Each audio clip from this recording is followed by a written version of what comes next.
Assalamualaikum warahmatullahi wabarakatuh. Ketemu lagi dengan saya Ria Marliana di podcast Self Healing. Di sini aku bakal share tentang bagaimana cara self healing berdasarkan Al-Quran dan Hadis, Islamic Healing Method. Semoga ngebantu kalian gak cuma menyembuhkan diri kalian, tetapi juga mendekatkan kita sama Allah. Ya, dan semakin memahami betapa cintanya Rasul itu, Masya Allah. Oke. Seperti janjiku tadi, karena bikin podcastnya tuh rombongan gitu. Di podcast atau episode kemarin itu aku sempat ngebahas tentang psikopat berdasarkan Al-Quran ya. Dan memang ada sebenarnya. Dan bagaimana psikopat itu bisa terbentuk.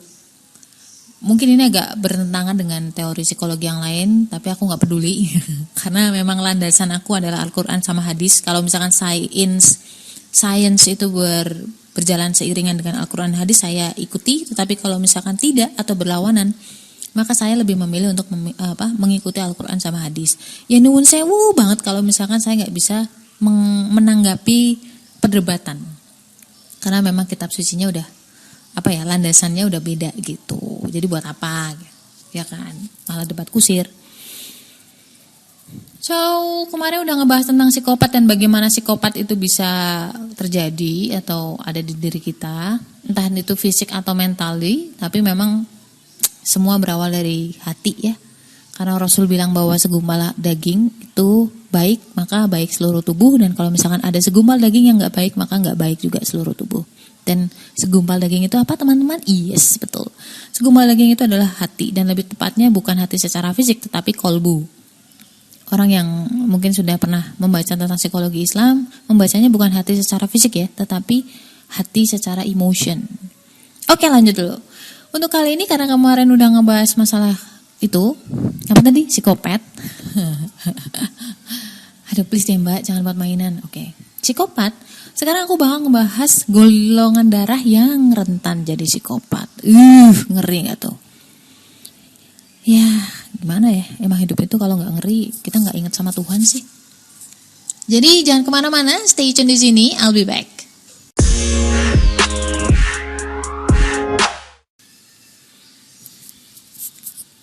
Alright, setelah tahu, kenapa langsung?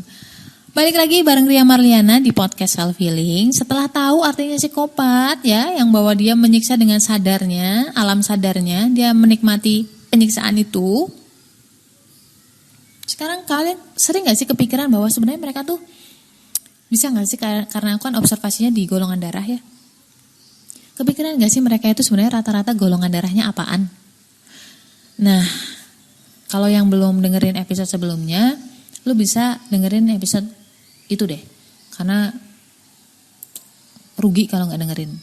Jadi waspadai, karena kemarin aku udah ngomong masalah sakit hati atau emosi negatif yang ditanamkan berulang-ulang sampai ke alam bawah sadarnya. Jadi kita harus mewaspadai beberapa poin penting emosi-emosi negatif yang itu bisa sampai ke alam bawah sadar.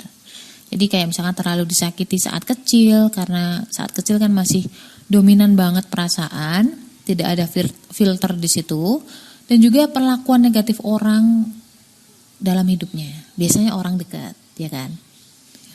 Dan juga setelah disakiti biasanya ya, namanya anak kecil biasanya anak kecil tuh kalau misalkan disakiti pun dia memaafkan loh, gampang banget memaafkan. Cuman bedanya kalau misalkan disakitinya terus-terusan, gimana bisa memaafkan ya nggak sih? Mau lupa disakitin lagi, akhirnya dia jadi dendam deh.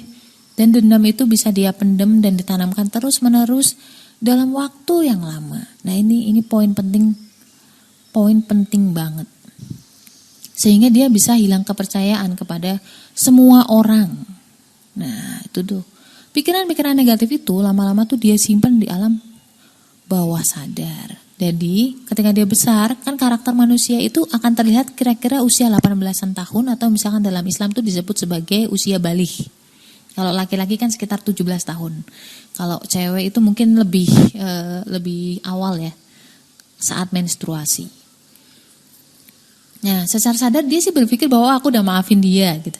Entah kenapa dia menikmati perilaku menyiksa orang lain yang sudah masuk ke alam bawah sadar itu, tiba-tiba tertrigger Ada satu kejadian misalkan ketika dia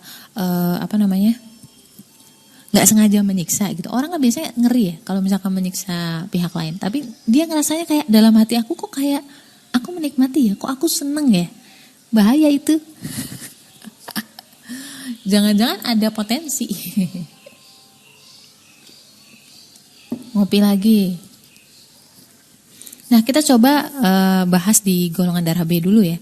Jadi mostly golongan darah B itu bertindak dari hati dan mood. Dia tahu banget kalau marah itu dia bisa meledak-ledak. Jadi dia paham nih, wah aku udah mau jadi serigala atau macan. Makanya ada banyak golongan darah B yang mengantisipasinya dengan dia menjauh dari kerumunan dulu. Entah nanti di ruangan sendiri dia bakal ngomel, ngedumel atau apapun itu. Tapi dia nggak pengen nyakitin orang aslinya. Ya kan, karena golongan darah B kan sebenarnya dia selalu mencari hikmah atau menghibur diri gitu loh. Itu sih yang beruntung banget orang-orang golongan darah B itu. Selalu menemukan hal-hal positif di setiap keadaan. Lanjut. Sedangkan untuk golongan darah O itu karena dia suka mendem rasa sakit hatinya dan dia tuh berusaha berdamai dengannya. Jadi yang dia butuhin tuh sebenarnya cuma telinga yang mau mendengarkan aja. Karena kan dia mendem ya. Dia butuh orang untuk mendengarkan cerita dia. Dan membiarkan si O ini bercerita tanpa disalahin. Itu penting. Jangan sampai kita ngejudge. Gak enak. Nah, dan golongan darah A karena golongan darah A pada dasarnya orangnya bisa aja melihat sisi yang negatif dari hal-hal yang positif. Jadi kebalikannya si B. Kalau B misalkan hal negatif pun atau peristiwa negatif pun dia bisa nemu ke-enjoyannya. Sedangkan golongan darah A tuh kebalikannya. Ketika orang bersyukur gitu misalkan. Dia bisa aja nemu hal-hal yang bikin kita down atau pesimis. Ya gak sih? Dan ketika dia sakit hati, dia jadikan sakit hatinya untuk, enaknya dia membuktikan bahwa dia bisa. Itu dia gunakan untuk memotivasi diri dia, untuk belajar lebih, untuk pokoknya ngebuktiin ke orang bahwa dia tuh gak seperti yang diomongin. Nah itu tuh. Nah ini aman kalau masih bisa menahan emosinya. Tapi kalau udah meledak, itu piring melayang. Jadi jangan heran ya, jangan kaget. Oke, lanjut ke golongan darah AB. Meskipun sikapnya terlihat datar, kayak nggak punya emosi, ngomong juga singkat, padat, pedes, nyelekit. Itu tuh sebenarnya hatinya kan sentimental banget ya. Aku udah bahas soal isi hati AB di episode sebelumnya, kamu bisa cari. Jadi segimanapun marahnya dia akan tetap terlihat woles dari nadanya dia. Cuma nyelekit aja sih. Meskipun dia sering ngancem atau sering nyebelin gitu ya, kayak terlihat menyakiti, itu aslinya sebenarnya nggak gitu. Hatinya tuh sebenarnya rapuh banget. Hatinya tuh gampang luluh sebenarnya.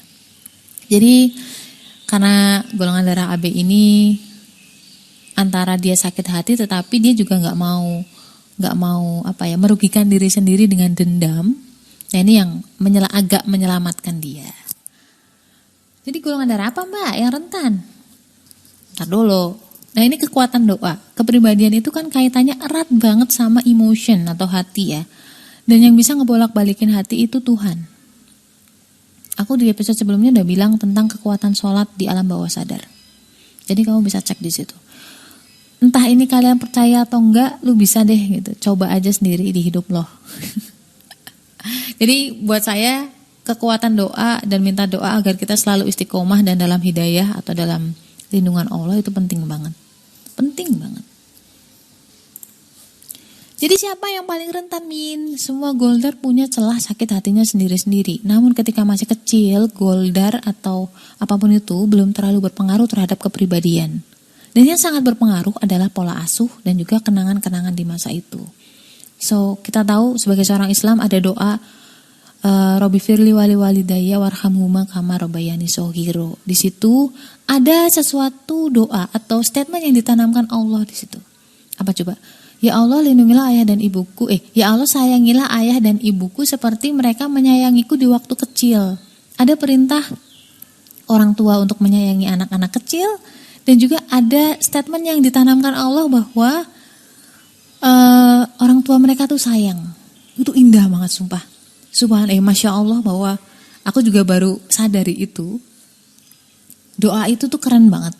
Jadi itu membuat kita percaya bahwa orang tua kita itu sayang. Kalau sekalinya kita nggak percaya bahwa kita nggak disayangin, salah.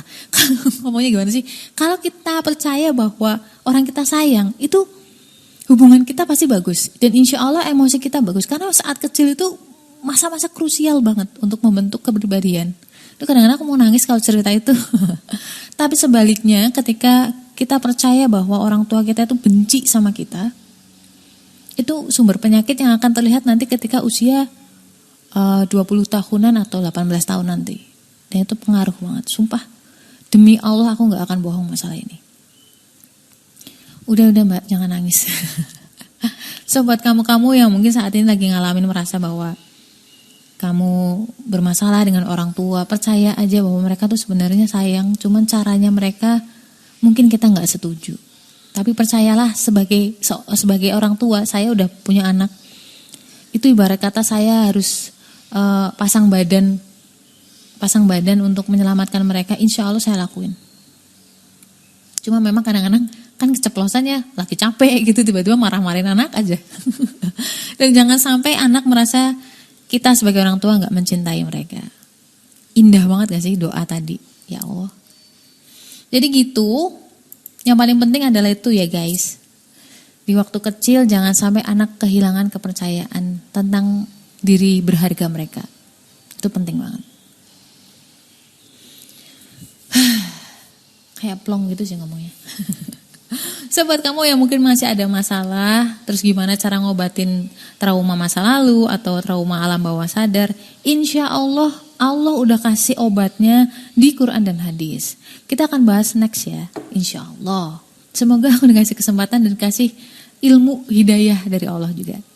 Sobat kamu, jangan lupa follow podcast aku, Self Healing Ria Marliana, dan juga follow Instagram aku @riamarliana87 buat tips self healing berdasarkan Al-Quran dan hadis. Dan juga @karakter cinta Goldar buat kamu yang pingin banget bisa memahami pasangan biar lebih nyaman hidup kamu dan dia juga, nggak berantem mulu. Karena di situ aku bakal share tentang tips relationship berdasarkan golongan darah. Ada mimin-mimin yang lain juga di sana. Oke, keep strong and stay love. Assalamualaikum warahmatullahi wabarakatuh. Punya masalah, curhatin aja di podcast Self Healing.